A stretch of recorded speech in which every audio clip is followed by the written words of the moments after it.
What books? I started thinking about this. I was thinking about it over the weekend and about the books that I use. One thing I was doing, I was preparing a talk I was doing yesterday, and I realized I had about 8 different books referenced in that talk, and how many books actually influence my thoughts, which personally I like because most of them are, it's all good thoughts, good books. And then I got back from an appointment a while ago, and like God said, hey, pick up that book right there. And that's when I picked up that book. Anybody ever read that book? Charlie Tremendous Jones. The name of the book is the guy's name is Charlie Tremendous Jones. The book is Life is Tremendous. And I actually heard him speak at my past life Hobie cat dealer, and back in my sail and ski and dive days. We went to Colorado, of all places, for a Hobie cat dealers convention, and that guy was a speaker. This is back in 78, 79. And I picked that book up. I hadn't read that book in 35, I don't know how long. But the value of this book won't be in remembering what I write, but rather remembering what you think as a result. I didn't write it out, but a result of what I say. So this year, we think about what a truth that I know that part of my emotional mental operating system is what I heard Zig Ziglar say in 1991, that we're going to be the same 5 years from today as we are today, except for what we listen to, what we watch, who we associate with, and what we read. That's so true. Tom, I know a book that's influenced you was Maxwell Leadership Bible.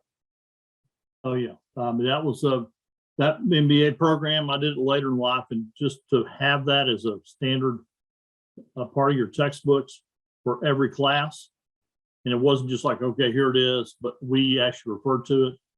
I went to Indiana Wesleyan University's campus in Ohio, and it was profound because it made you stop and think that you're not just memorizing a bunch of stuff, but how does it fit in? So that's one that's stuck with me. And really my first introduction to John Maxwell. I mean, whereas in depth, realize how, I've been listening to his minute podcast every morning. He puts a lot in a minute or minute and a half. I know that much. Yeah. He does all those. If I told you a story about how he does those, you got somebody standing there and they give him a card, and somebody,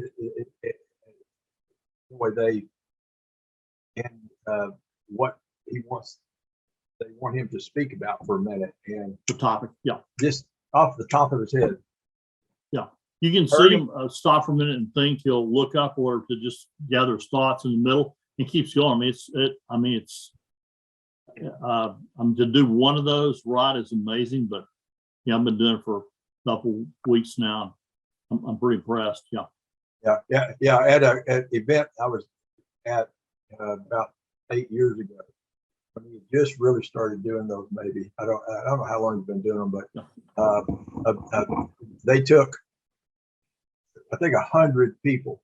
The first 100 people in line could stand in line and give him that, and he just sat there and just rattled that stuff off. Hurdie, how about you? What book has influenced you? Recently, or because the book that jumps out at me was when I started my business, E-Myth, about 2 years into it.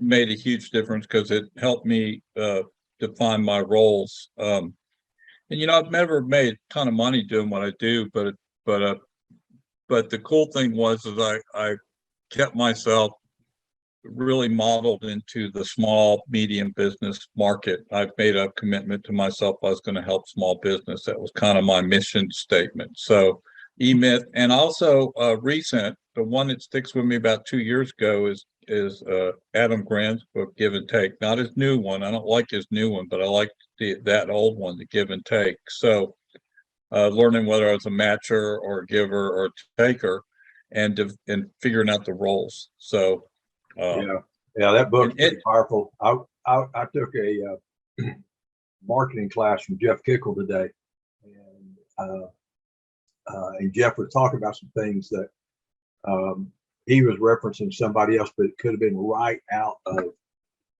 Adam Grant's book, that Give and Take. John Becker, what about you? Well, there've been several, and I'm thinking that really recently, that I guess over the last year or two, that really struck me was the book, The Slight Edge. That I just think the insights there and everything are just pretty impactful. So I mean, is that Brian Buffini? I think so. I'm bad on authors, but yeah. I think it was Jeff Olson. I think, wasn't it? The Slight Edge, Jeff Olson, I think. Okay.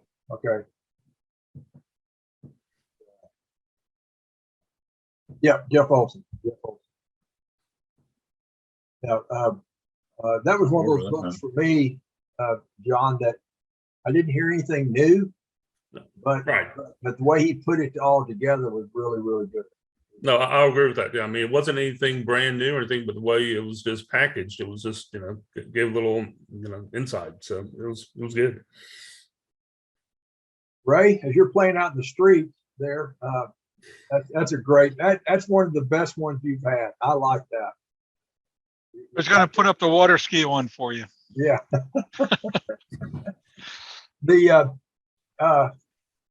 What's a book that's influenced you?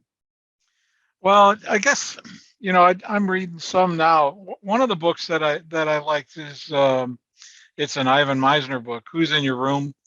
And the reason I liked it, I was dealing with my stepmother, who's a pain in the ass. And I cut her out. I'm much more happier that I got rid, because of her, when somebody drains you. Yeah. Like energy.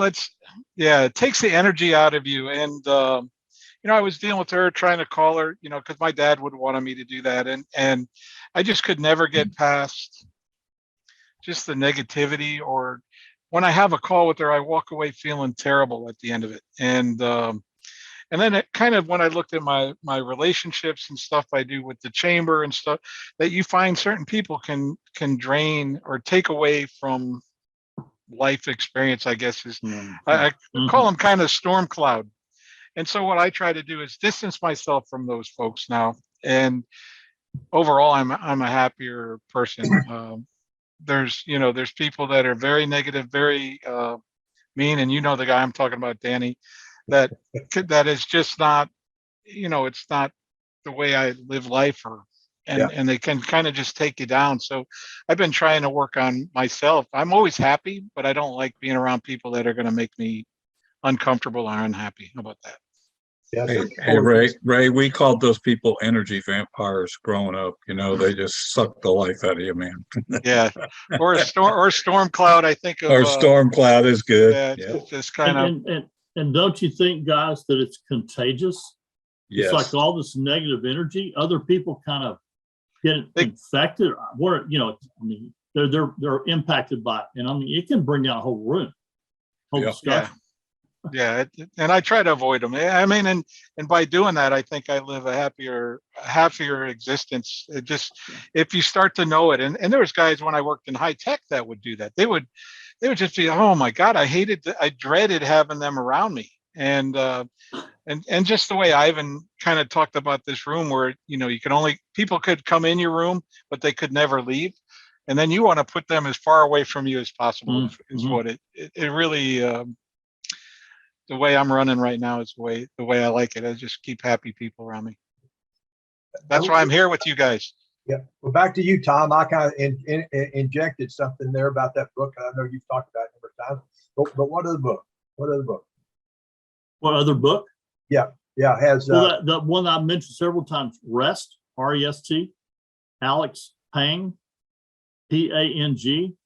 That was the lead off of Michael Hyde's series, his book club. And he just lays out part one is case studies of famous people and how they work. And the second was all the science, if you don't believe the case study. He didn't try to knock, but he had 20 pages, seriously, of like hard scientific evidence. And the same gentleman is he is out there helping companies that want to go to a 4-day work week successfully in all over the world, because they're studying this to find out they really are more effective, they are more productive if they'll take rest or realize they're most productive in a few hours. It was really impactful, and for Hyde to pick that before any other book, because the idea of the book club was you read. It's called Leader Books, and he just shut it down for some reasons last month. But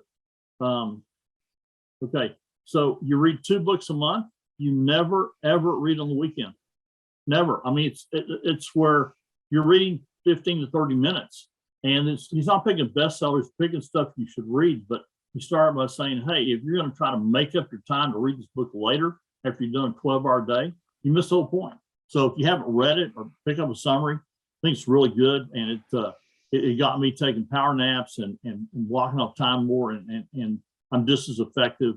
I mean, when I need the hours because a client needs it, I can do that. But I mean, the Coopers and Lybrand BS, never. I'll never do that again. I'm not working, 16 hours a day for anybody. I mean, it's got to be for something that's emergency that is personal.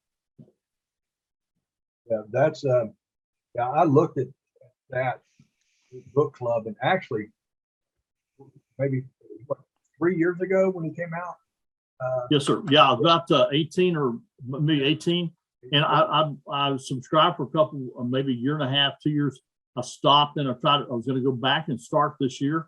And he just posted January was the last month. And I'm not sure why, if they're going to do a new phase or whatever, or if they're having, they went from shipping the books in a box to shipping you the link to buy it online or hardback with study guides. But it was really, I think the whole program is really good. So yeah, I thought I bought it. I thought I was doing pre-launch, buy it ahead of time. And, yes.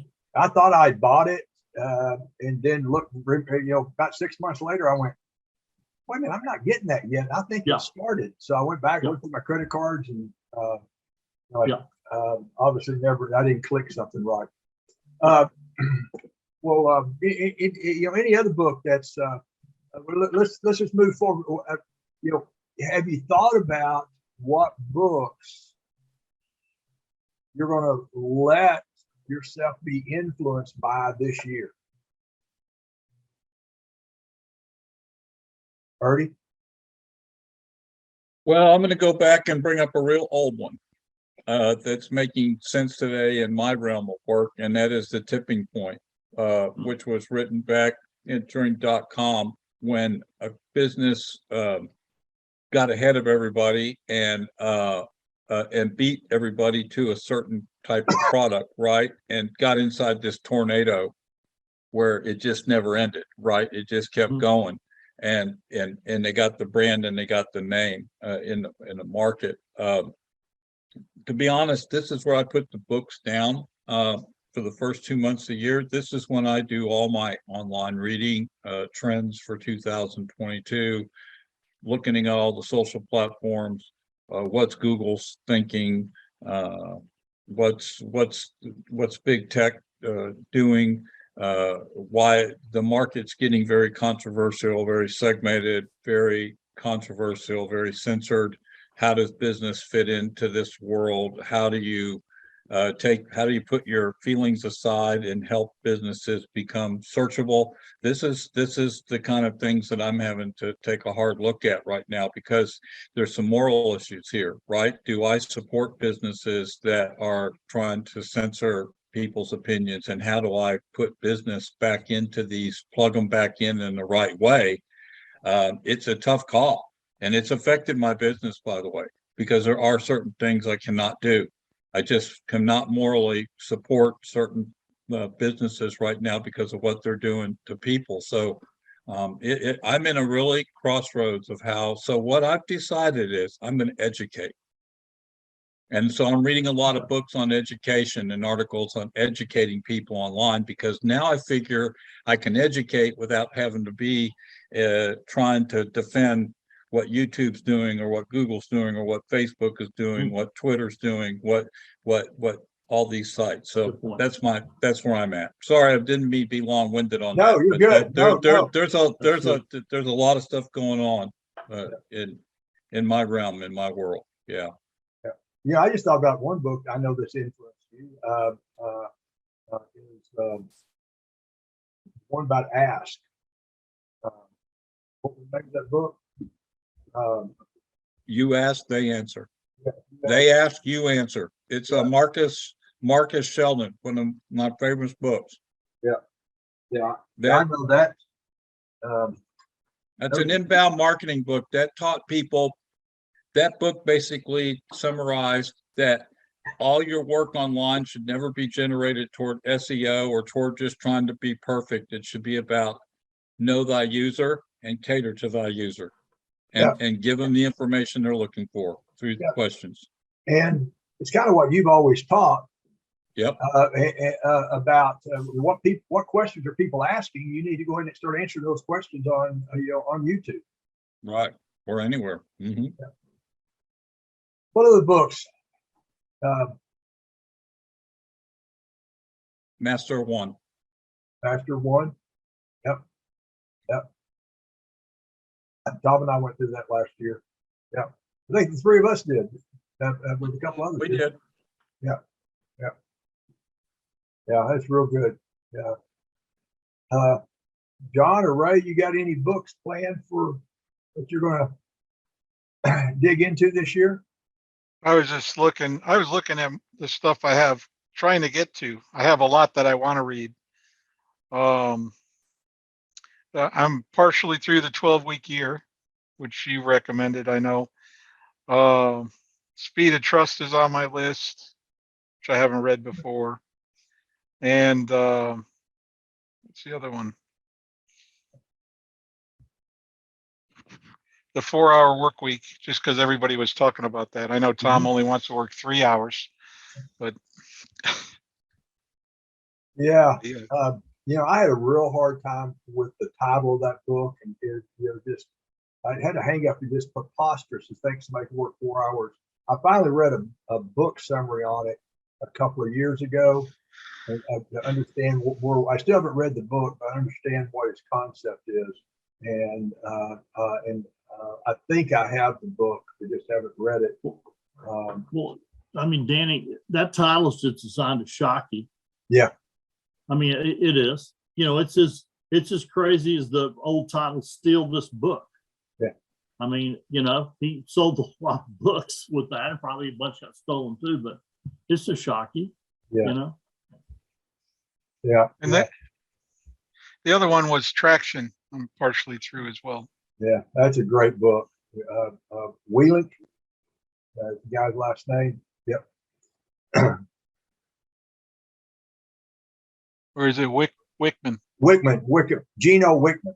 I get his name and Jocko Willink mixed up. They're too close, but yeah, Gino Wickman. Yeah, that's that book, and he's got one.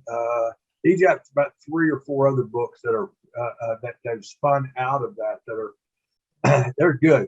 It's about having a good entrepreneur operating system. Hurdie, that's the book, Traction, that Michael Gerber should have written as a follow-up for email. Read it. I've never heard of it. In my humble opinion. I'm going to go read it. Thanks, Ray. John, how about you? Speed of Trust is also on my list. It's like Ray, but also the compound effect. Yeah, I have that in there too. Yeah. Good to Great too is another one that I'm almost done with. Yeah, all those books. Great, I've read that. Guys, the Speed of Trust is a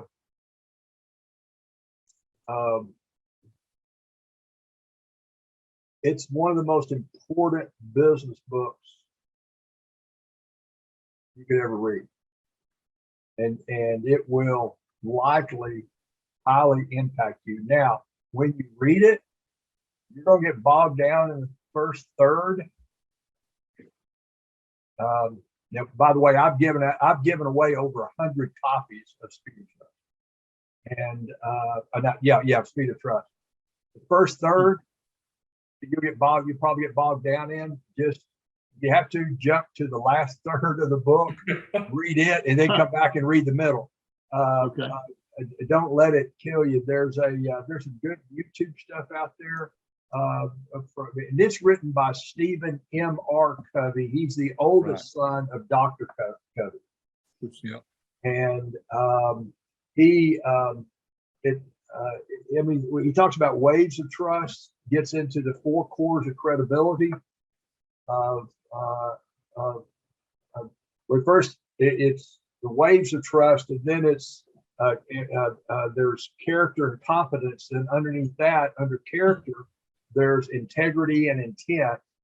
Under competence is your capabilities and your results. And it's per se not a formula, but it's a bit of a formula.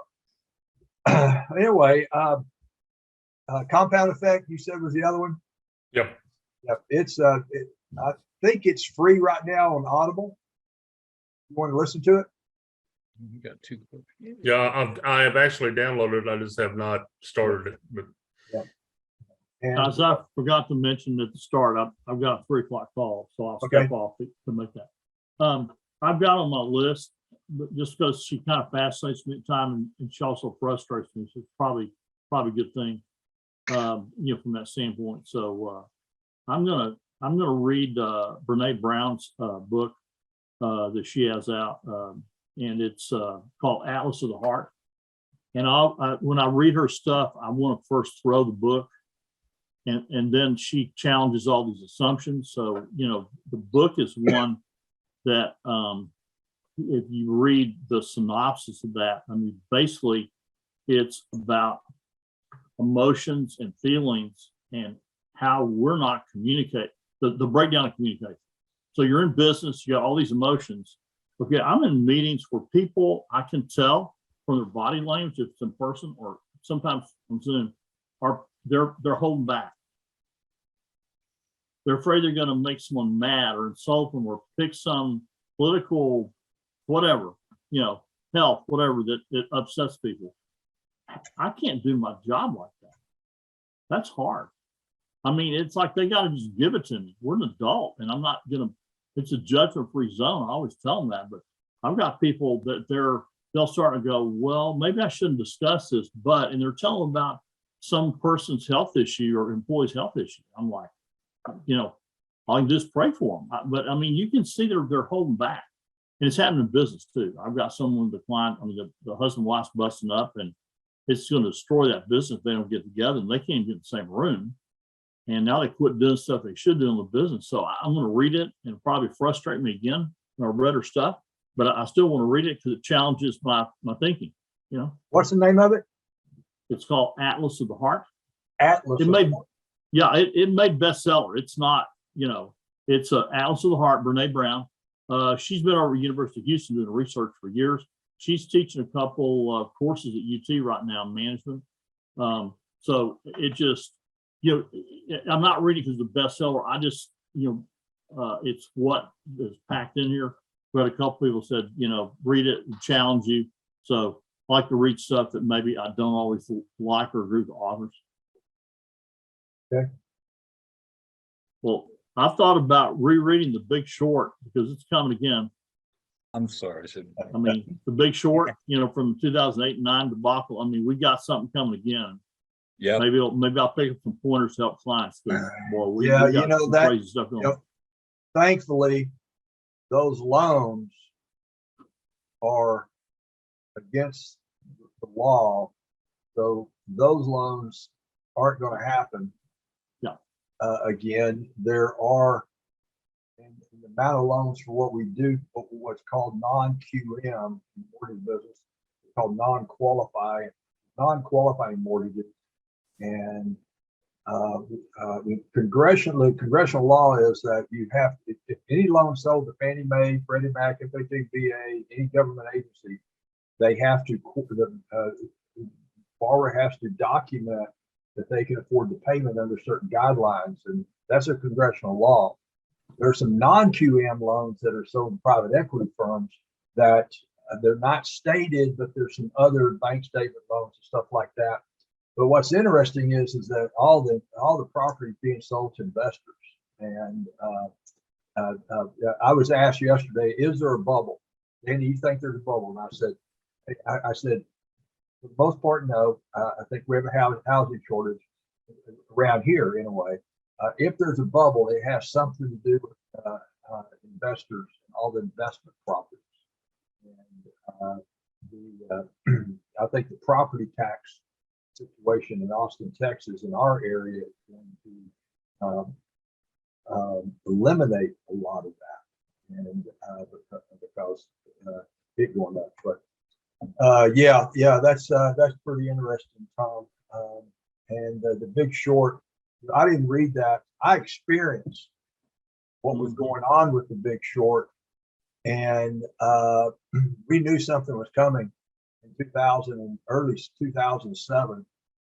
We didn't know what, and we didn't know really what, because 98.5% of the loans that I did were normal qualifying loans. Less than 2% of our business was stated income, because we put some parameters around it, mainly because they were lying loans. They were liar loans. Right. Because they were liar loans, we were trying to honor God in our business. We said, you can't do it. If you do this loan, here's what you've got to do. And for the most part, people did the best with it. And it was in 2016 that I read The Big Short. Tom, I read it one week, and it was 4th of July weekend. I finished it right before the 4th of July weekend, and I think I went to bed for most of the weekend. But, it depressed me that bad. I mean, Kathy will tell you, I was worthless that weekend. It dawned on me what had happened to the industry, what happened to my business, and we weren't big enough to fail. I could go on down some pounds on that, but anyway, yeah, but we need to remember stuff like that. We sure do. Yeah. Books I'm reading, as I look at the books I'm reading, I started in 2021. My intent going into 2021 was to primarily study Dallas Willard's work. That's led me into a few other, about 3 other authors, and I'm continuing that on. So it takes somebody like Brian Henson to say, hey, you really want to read this book. You need to read this book, and that to get me off track of that. Also, I listened to The Compound Effect last summer. That led me into the Darren Hurdie world. He's the author, and I'm taking a year-long program from him this year that is quite a bit of reading, and it's around. He has a business system, so taking that, and it's quite a bit of lessons and videos and such. So that's part of my focus this year, is to really focus on some of that. I'm realizing how much the 7 habits. We'll see. We're going to start the 7 habits next Tuesday. See if we can go through all 4 of the habits in 4 weeks. I don't know that we can, so we might drag it out for 7 weeks. But there's some stuff in there that I realize part of it I practice, kind of like the 4 quadrants, that I practice that pretty good. Sharpen the saw. What's the begin with the end in mind? But some of that around the win-win and the synergy, that's been lost to me over the years. So I'm going to pick that back up. I am going to be starting on Fridays during lunch, the old CBLG time. I've got a book that I'm going to, so I'm going to do a Zoom on that. And there's a book, 30 Days to Growing with Faith. The old pastor of mine named Max Anders. He used to be a pastor here, and I've been following him for years on his podcast or his sermons over the years. And he's written some books around these 30 days to understand the Bible. He got 4 of these books about 30 days. So somebody's starting Zoom thing on that. If you go to the CBLG page, you'll see the information on there. I won't pepper any of you guys with the emails and text on that, but so I'll be posting all that on the CBLG Facebook page. Ray messes me up, with that name, and Ray added a few other letters. I was always adding a few other letters into it, but I'm quiet. What's that? I'm quiet. I didn't add the Yeah. BQTL. So what other plans of growth plans do y'all have this year? Any anything else on your growth plans? Hurdie? I'm researching the blockchain, and not necessarily for the crypto, but more about how the workings and how it's being used, and how people are creating different products to sell on this, and also from the secure side. Even Danny, your business is being affected by the blockchain and mortgage loans. A lot of ways to do secure ledgers and make ledgers really accurate is going through the mortgage side of the blockchain. So there's more to it than just crypto. It's a technology. Quite frankly, it's been around since the 90s. It's just now being utilized. People have discovered it through the Bitcoin. So there's some stuff called NFTs that really interest me. Artwork being sold by illustrators at huge amounts of money as collectibles. So I'm researching it. I'm not ready to present on it. I'm not ready to push it. I'm just reading for myself and trying to absorb the complexity, because it's not easy to understand. I don't care where you go read about it. The concept's easy. How to use it's almost virtually impossible to understand, because there's so many different opinions of how it can be used. So Yeah, I think it's probably one of those that I don't know what they're talking about, but and it's probably going to be in a different form than what we're seeing right now, but there's something's going to come out of it. Now look back, the first company I ever heard of acting like a credit card company that wasn't a bank was PayPal. yeah. And you know who started PayPal, right? Yeah, the guy owns Twitter, or No. used to. No, Elon Musk. Elon Musk. That's where he made his original money. Right. And so did the guy that started Twitter. He was part of that team. Oh, He was now he? owns Square. He owns Square. Okay. Yeah. So So, that whole thing is, a lot of people just shoved it away, moved on. But for me, we'll see what comes out of it. Books that I've got started, I'm kind of perusing books I've read already. One is How Successful People Think. And that's a John Maxwell book. I read on and off Oswald Chambers. There's a guy named Richard Stearns. I am reading his book right now, Lead Like It Matters to God. And this guy was one of these $500,000 executives and he got recruited for a $60,000 a year job and took it. And he went to work for World Vision about 30 years ago, and it's a really, really good book. Hurdie and I are reading through Dallas Willard's book, Renovation of the Heart. Yeah. I've read it last year. I listened to it last year. Then I've listened to pieces of it. Now I'm doing. Actually, Hurdie, I think I sent you something. I'm actually doing a workbook with free videos that he did about 20 years ago. I'm going through that. Yeah, I learned. I'm on page 20, and I'm still journaling. I can't get it. It's so deep. But the two things that stuck in my craw or got to me was that the spirituality side of spirituality is different from what we think it is, and you can't manage your sin. Yeah. You could try. Yeah. And that's tough, because that's all I've done my whole life is manage my sin, thinking, oh, I'm getting that one out of the way. There you go. That's good. Oh, that's not the way it works. Okay. That sounds like a Pharisee. Yeah. It's a deep book. It's a great book, but you'll underline a lot.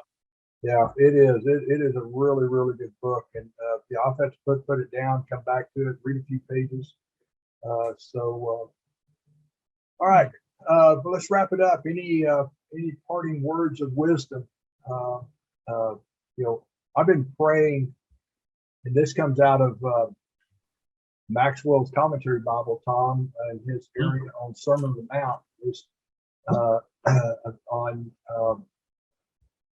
I think it begins in chapter 7 of Matthew, but it's where he talks about praying God's agenda. And so as I was finishing up 2021, I really started praying about what his agenda was. And it caused me to revamp a couple of things. Now, I've got a pretty ambitious 5-year vision. But what I was going to leave you with is that, it's a different part of the brain that we accomplish goals with than what we set them with. And that whole thing, I've been reading some more stuff and around neuroplasticity. John and I went through a book 3 years ago on The Lies We Believe by Dr. Chris Thurman here in Austin. And he talks about it a little bit in there, but that, how fast our subconscious. So it's in our subconscious, and it's through these books and podcasts and what we're listening to, hanging out with you guys, a little bit every week. By the way, if anybody wants to come to Chewy's tonight, some of us going to be over there at 5 to 7, Tom. Yeah. And Hurdie, can you make it down? And no. But who we hang out with, what we listen to, what we watch, and then what we read, and that's how we change our subconscious. And we're changing is one thing that Dallas Willard has taught me, is that we're constantly changing from the inside out. And it's what comes in through our senses, as to what's coming in that's making that change from the inside out. So having a little bit of a purpose, if not a plan around what we're doing to grow, is really important. All right. Thanks, guys. Next week, we will start on the 7 habits.